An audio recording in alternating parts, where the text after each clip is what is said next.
This is the VOA Special English Economics Report.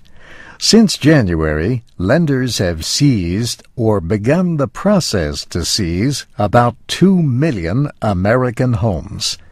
In September alone, banks and other financial companies reclaimed over 100,000 properties because of unpaid loans. That was the most yet since the housing collapse that led to the recent recession. Now, efforts to speed a housing recovery have hit new problems.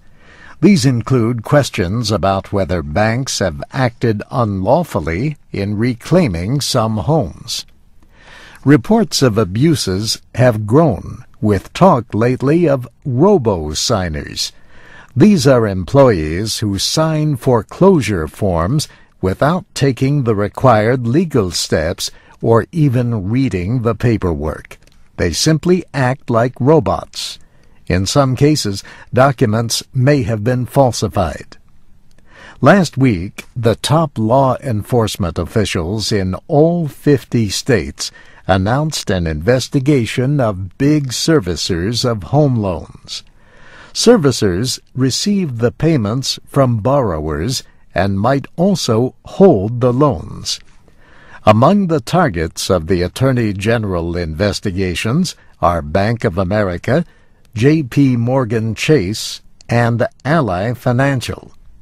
An Ally employee admitted Robo signing thousands of foreclosures each month. The Obama administration has launched its own investigation. White House spokesman Robert Gibbs says several agencies are looking into the way banks have been processing bad loans. We are looking at their process in order to determine their compliance with the law. Obviously, they have certain requirements under the law that have to be met, and if they're not meeting those requirements, they certainly can face fines from us, and they can face legal action from homeowners. But the administration has not supported the idea of a temporary suspension of all foreclosures. Officials say this could endanger the slow economic recovery. 23 states require a court to approve a foreclosure. Several banks have suspended foreclosures in those states temporarily to review their operations. Bank of America, the nation's largest bank, now believes it can restart home repossessions in those states. Robo-signers are not the only concern right now. Putbacks have joined the list of bank worries. In a putback, investors try to force a bank to take back a bad loan.